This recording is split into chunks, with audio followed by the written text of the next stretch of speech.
Bismillahirrahmanirrahim, kembali di channel Delpis. Kali ini saya ingin membahas satu kebijakan yang dilakukan oleh pemerintah kita ya setelah 100 hari kerjanya dalam bidang ekonomi.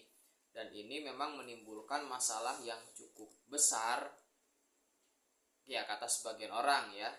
Karena ini akan menghambat banyak hal gitu ya. Nah, kita akan coba baca dulu beritanya. Ini salah satu analisis ya dari seorang ekonom. Nanti kita lihat. Nah, kompas.com ya.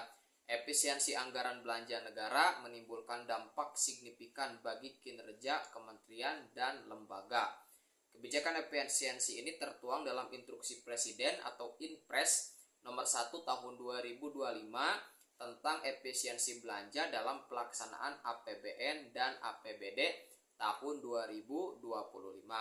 Dalam Impres itu, Presiden Prabowo Subianto meminta pemerintah pusat dan daerah melakukan efisiensi anggaran sebesar 306,7 triliun. Hasil efisiensi ini akan digunakan untuk menjalankan program prioritas pemerintah, termasuk memperluas jangkauan penerima manfaat program makan bergizi gratis atau MBG ya. Nah, lantas apa saja dampak efisiensi anggaran besar-besaran ini? Nah, efisiensi ini terdiri dari pemangkasan belanja kementerian dan lembaga sebesar 256,1 triliun dan pemangkasan transfer ke daerah senilai 50,59 triliun. Jadi angka yang dibutuhkannya adalah 306,7 triliun. Nah, dan ini hasil pemangkasan dari belanja kementerian dan lembaga sebesar 256,1 triliun dan transfer ke daerah 550,59 triliun. Sesuai surat Menteri Keuangan nomor S-37 MK.02/2025, efisiensi anggaran berlaku terhadap 16 pos belanja, termasuk pembelian alat tulis kantor, perjalanan dinas, sewa kendaraan, serta kegiatan seremonial. Berikut beberapa dampak akibat efisiensi anggaran pemerintah. Nah, apa saja dampaknya ya? Yang pertama, pegawai BKN dan Kemenkes WFA. Nah, Kepala Badan Kepegawaian Negara atau BKN, Judan Arif menerapkan 10 rencana kebijakan baru untuk menyikapi efisiensi anggaran di lembaganya. Salah satu dari 10 itu adalah skema kerja work from anywhere atau WFA ya, WFA dengan 2-3 hari bekerja di kantor dalam sepekan tanpa jam kerja fleksibel. BKN juga memaksimalkan koordinasi melalui media daring, menerapkan sistem pelaporan konkret, membatasi perjalanan dinas, serta mengefisiensi penggunaan listrik. Tak hanya BKN, Kementerian Kesehatan atau Kemenkes juga memberlakukan WFA bagi para pegawai setiap Rabu. Kemenkes pun membatasi biaya operasional untuk pembelian kebutuhan kantor, penataan keindahan, pemeriksaan kesehatan pegawai, penggunaan sarana dan kendaraan kantor, serta perjalanan dinas ya. Oke, itu dampak yang pertama, yaitu pada pegawai BKN atau Badan Kepegawaian Negara dan juga Kementerian Kesehatan ya. Nah, dampak yang kedua diantaranya adalah layanan kebencanaan BMKG berkurang.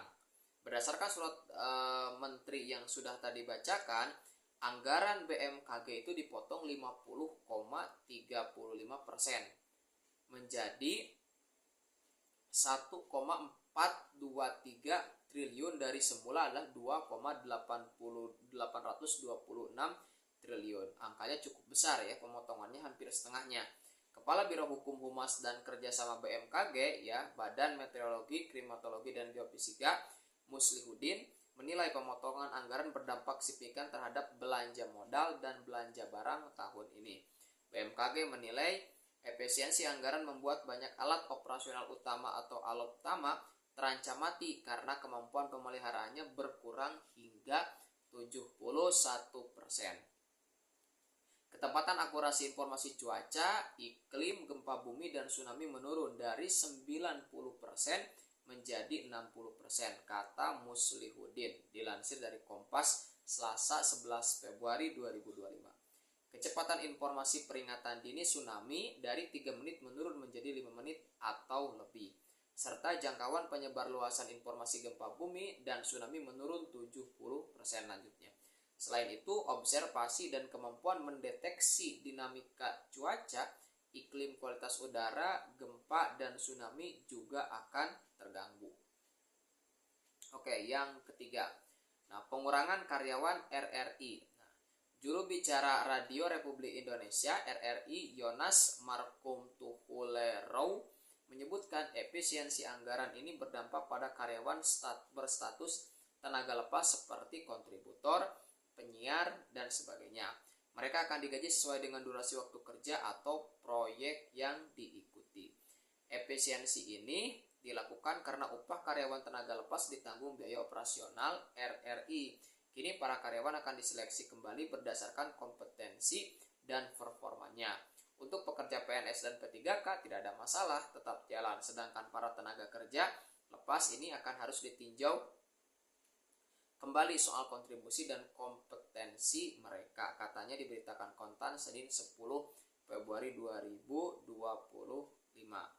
Yang keempat adalah pembatalan proyek infrastruktur Kemen PU ya.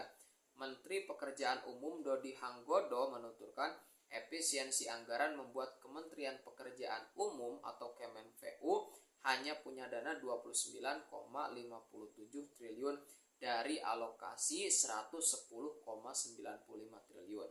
Dikutip dari Kontan ya, 6 Februari 2025, pemangkasan anggaran ini berdampak pada kinerja Kemen PU seperti perbatalan kegiatan fisik dan pembelian alat baru serta pengurangan dana tanggap darurat. Nah, kebijakan ini juga membatalkan proyek infrastruktur seperti pembangunan jalan tol sepanjang 7,36 km dan perbaikan rutin jalan nasional 447.603 km. Gaji, upah, dan biaya perkara MK tidak dibayar. Sekretaris Jenderal Mahkamah Konstitusi Heru Setiawan menuturkan pagu anggaran MK dipangkas menjadi 385,3 miliar dari 611,47 triliun, dikutip dari laman MKRI Rabu 12 Februari 2025. Karena itu, efisiensi anggaran MK membuat pembayaran gaji dan tunjangan sebesar 45,097 miliar hanya mampu dibayar sampai Mei 2025. Selain itu, pemotongan anggaran membuat penanganan perkara perselisihan hasil pemilihan umum kepala daerah atau PHPU-Kada tidak dapat dibayarkan karena tidak ada anggaran tersisa. Kebutuhan penanganan perkara pengujian undang-undang atau PUU, sengketa kewenangan lembaga negara atau SKLN, dan perkara lainnya hingga akhir tahun juga akan mengalami kekurangan karena tidak ada anggaran tersisa. Sementara biaya pemeliharaan gedung, kendaraan, peralatan, mesin, dan keperluan pokok sehari-hari kantor di MK juga tidak dapat dibayarkan. Yang keenam, seleksi calon hakim agung oleh KY terhenti. Juru bicara Komisi Yudisial atau KY, Mukti Fajar Nurdewata menuturkan efisiensi anggaran mengganggu seleksi calon hakim agung dan calon hakim ad hoc Mahkamah Agung atau MA. Anggaran KY yang dipangkas sekitar 54,35%, bahkan setelah dicermati ternyata tidak cukup untuk operasional harian kantor. Jelasnya dilansir dari laman KY Senin 10 Februari 2025.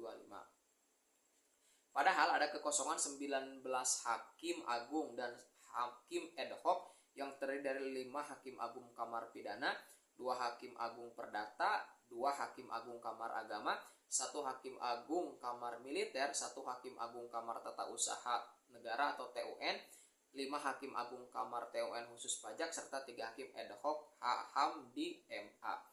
Anggaran riset BRIN dan Kemendikti Saintek dipangkas. Anggaran riset dari Badan Riset dan Inovasi Nasional atau BRIN terkena imbas efisiensi anggaran APBN 2025 sebesar 2,07 triliun. Tak hanya BRIN, Kementerian Pendidikan, Sains dan Teknologi juga berencana memotong anggaran riset imbas efisiensi anggaran 2025. Direktur Jenderal Riset dari Pengembangan Kemendikti Saintek, Fauzan Aziman, mengungkapkan dana riset dalam APBN sebenarnya sudah kecil. Nah, kami dari riset dan pengembangan tentunya juga menjadi bagian dalam proses efisiensi ini, ya. Jadi kami berupaya untuk tidak lebih kecil lagi. Nah, kemudian yang ke-8, Ombudsman dan KPAI tak bisa kerja gitu kan. Ketua Ombudsman Muhammad Najih mengatakan pagu anggaran lembaganya dipotong 35,89% dari 255,59 miliar menjadi 163,99 miliar.